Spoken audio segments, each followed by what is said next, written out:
Un cordial saludo para todos. Mi nombre es María del Pilar Ríos Bernal, soy médica patóloga, actualmente vinculada con la ESI Hospital Departamental Universitario del Quindío, San Juan de Dios, en la ciudad de Armenia. He sido invitada hoy para hablarles sobre las orientaciones para el manejo, traslado y disposición final de los cadáveres por COVID-19. Estas orientaciones hacen parte de las recomendaciones, normas y aspectos referentes a las medidas de prevención y control dirigidas por el Ministerio de Salud y Protección Social a todos los prestadores de servicios de salud, incluyendo las entidades promotoras de salud, las entidades administradoras de planes de beneficios, todas las autoridades sanitarias, la Policía Judicial que realiza inspección a lugares de los hechos y cadáveres, al Instituto de Medicina Legal y Ciencias Forenses, al sector funerario y los cementerios, con el fin de dar un manejo seguro de los cadáveres de las personas que fallecieron por COVID-19 para disminuir el riesgo de transmisión entre los trabajadores del sector salud, funerario, familiares y comunidad en general. Ya está publicada la versión 3 desde marzo del 2020. Igualmente, teniendo en cuenta las recomendaciones emitidas por las Organizaciones Mundial y Panamericana de la Salud con fecha 18 de marzo del presente año y 3 comunicados emitidos por la Sociedad Colombiana de Patología del mes de marzo ante la contingencia en condiciones de cuarentena.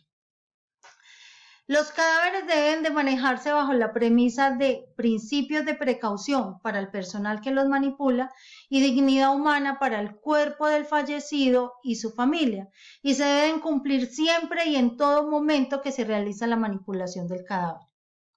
Todo personal que interviene en el manejo, traslado y disposición final de los cadáveres deben cumplir siempre las normas de bioseguridad, hacer uso del equipo de protección personal, y tener las técnicas adecuadas de lavado de manos con agua y jabón siempre antes y después de la manipulación de los cuerpos. No se recomienda el lavado de manos con alcohol glicerinado o cualquier sustancia similar como única medida de lavado. Para todos los casos y todos los individuos relacionados con cualquier parte del proceso, es obligatorio el uso permanente de doble guante, máscaras de filtración o N95, no el uso de tapaboca convencional, siempre utilizar monogafas para evitar salpicaduras, batas impermeables de manga larga. No se trata de batas simplemente desechables, sino además de ser desechables deben de ser impermeables. En caso de que no lo sean, se puede añadir un delantal plástico desechable encima. Estos elementos deben ser eliminados inmediatamente y no deben ser reutilizados, así alguno de estos pudiera hacerlo, como son las monogafas. El cadáver debe mantenerse íntegro y limitar al máximo su manipulación, evitando el contacto con fluidos, heces fecales o la realización de procedimientos que generen aerosoles.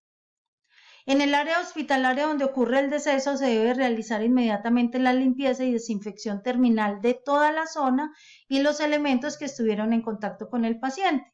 Entiéndase como cama, los equipos de la cabecera, las colchonetas, las puertas, las cerraduras, baños, ventanas, etc., incluyendo todos los equipos que pudieran ser reutilizables de acuerdo con los protocolos que son definidos por cada institución.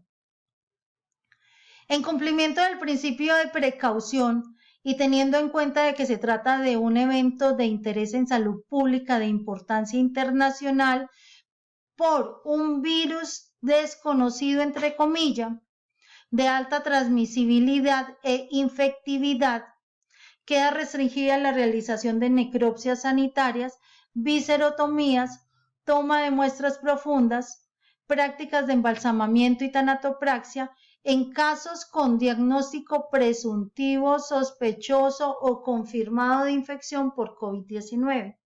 Se exceptúan los casos establecidos por la ley en el decreto 780 del 2016 que corresponden a autopsias médicos legales, donde será obligatoria la realización de la inspección técnica del cadáver. Todos los cadáveres deben de ser colocados en doble bolsa específica para cadáveres, que son hechas de un material resistente a la filtración de los líquidos, completamente impermeables, con un espesor de 150 o más micras, y se debe realizar desinfección de ambas bolsas previa la realización del traslado del cuerpo. La disposición final del cadáver será preferiblemente mediante cremación. Cuando el ente territorial no cuente con este tipo de instalaciones, se puede practicar inhumación en sepultura o en bóveda. En todo caso, el alistamiento del cadáver se realiza siempre en el lugar del deceso y no se permite el traslado hacia otra ciudad o municipio para su disposición final.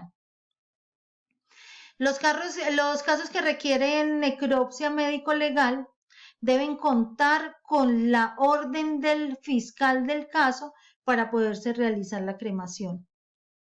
Siempre el transporte, la cremación e inhumación debe realizarse en el menor tiempo posible con el fin de prevenir la exposición de los trabajadores y la comunidad en general al virus. Se debe realizar en todo caso, se debe evitar siempre la realización de los rituales fúnebres. No se debe tener en contacto de la familia con el cadáver.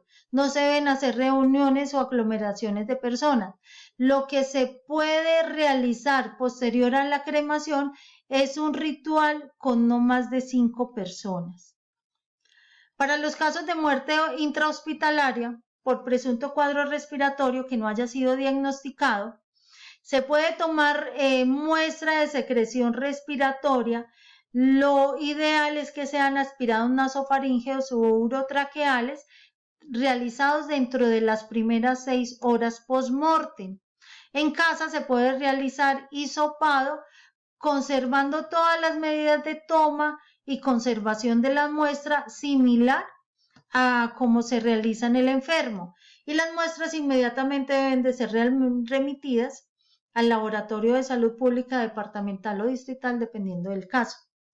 Si el deceso ocurre en la casa y el fallecido no tuvo atención médica, se debe de coordinar con la entidad administradora del plan de beneficio para que ésta asigne el equipo de salud que debe de desplazarse al domicilio, garantizando a través de una autopsia verbal la documentación de las circunstancias que rodearon el deceso, que establezca las causas de la muerte, así como la toma de muestras que sean procedentes y la remisión inmediata al laboratorio de salud pública. Además debe realizar el certificado de defunción y el embalaje del cadáver para ser entregado al servicio funerario, evitando así el traslado de los cadáveres a los prestadores de servicios de salud y al sistema judicial. La toma de la muestra siempre debe de conservar todas las medidas de conservación. En casos de ser hisopados, debe de estar en medio de transporte viral y los aspirados en solución salina, y su conservación antes de 48 horas debe de ser refrigerado entre -2 y 8 grados centígrados, o si va a ser enviado al Instituto Nacional de Salud después de las 48 horas de recolectada, debe de ser conservada congelada a -70 grados centígrados. Igual el transporte de las muestras debe realizarse con geles o pilas congeladas, teniendo en cuenta que temperaturas superiores a 8 grados centígrados degradan la partícula viral. Los fallecidos que no tienen ninguna afiliación a seguridad, la entidad territorial de salud es quien debe asumir la atención integral del fallecido. En caso de cadáveres que requieran ser repatriados, se debe tener en cuenta las consideraciones y restricciones establecidas por las autoridades sanitarias de los diferentes países y sus consulados. Para efectos prácticos en Colombia, todo cadáver que vaya a ingresar al país debe de ser cremado en el país donde ocurrió el deceso y solo podrán ser ingresados sus cenizas. Lo anterior invocando el principio de precaución. Los prestadores de salud que atienden casos de COVID tienen un líder encargado de la atención. Ese líder es el que debe de realizar la ficha epidemiológica 348 de infección respiratoria aguda y de forma inmediata informar a la Secretaría de Salud y al Instituto Nacional de Salud. Además, este líder es quien debe de avisar a la familia para que sea definido el sitio del destino final del cadáver. Para el alistamiento del cadáver se siguen los siguientes pasos. Se deben de cubrir todos los orificios naturales del cuerpo con algodón impregnado en solución desinfectante. El cadáver se debe de envolver en su sábana o la tela que tenga antifluido y no se debe retirar ningún tubo, sonda, catéter. Se envuelve completamente y se pasa al interior de la primera bolsa. Se realiza desinfección de este interior sin retirar nada y se cierra la cremallera de la primera bolsa e inmediatamente se realiza desinfección de la parte externa de la primera bolsa. Posteriormente, esta bolsa se debe introducir a la segunda bolsa, se realiza la desinfección de del interior de la segunda bolsa, se cierra la cremallera y se desinfecta el exterior de la segunda bolsa. Posteriormente se deben desinfectar los guantes exteriores de todos los operarios con alcohol isopropílico al 70% y se comunican con el servicio fúnebre para posteriormente ser trasladado el cuerpo a la morgue, al depósito de cadáveres, donde será entregado al servicio funerario. Hay que tener en cuenta que el traslado se debe realizar con la documentación completa necesaria. Inmediatamente se va retirando el cadáver del sitio de alistamiento, se realiza desinfección completa de la habitación y el lugar y la ruta del traslado. El traslado interno del cadáver deberá realizarse siguiendo la ruta que haya sido establecida por el prestador de servicios de salud, garantizando las condiciones de bioseguridad sin poner en riesgo en ningún momento la comunidad hospitalaria, los pacientes, los familiares y los usuarios. El cadáver únicamente podrá salir de las instalaciones del prestador de servicios de salud cumpliendo con la documentación legal para garantizar la cremación e inhumación segura del cuerpo.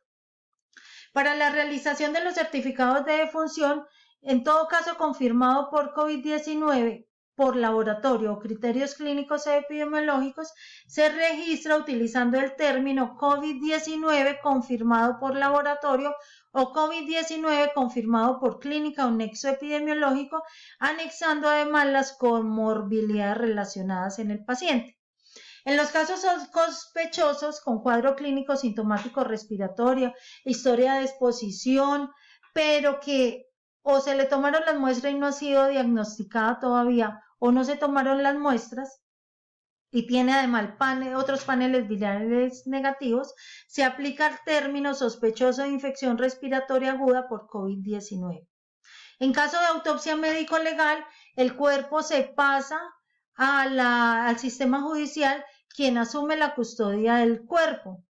El cadáver será transportado en la necromóvil de las autoridades judiciales y se debe de anexar la copia de la historia clínica, la epicrisis completa, la copia de la ficha epidemiológica y todos los documentos necesarios para la realización de la autopsia.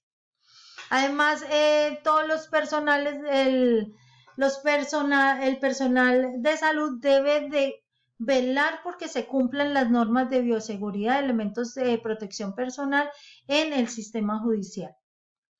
Como resumen, consideraciones generales, los cadáveres deben de ser evacuados en el menor tiempo posible, aislando la zona de transeúntes o personal no relacionado. El personal de salud del prestador de servicios verificará que el personal que traslada el cadáver al destino final cumpla con las normas de bioseguridad y el equipo de protección personal. El traslado se debe realizar únicamente en carros fúnebres a través de una ruta corta y rápida. El personal operativo del cementerio debe contar con todo el equipo de protección personal.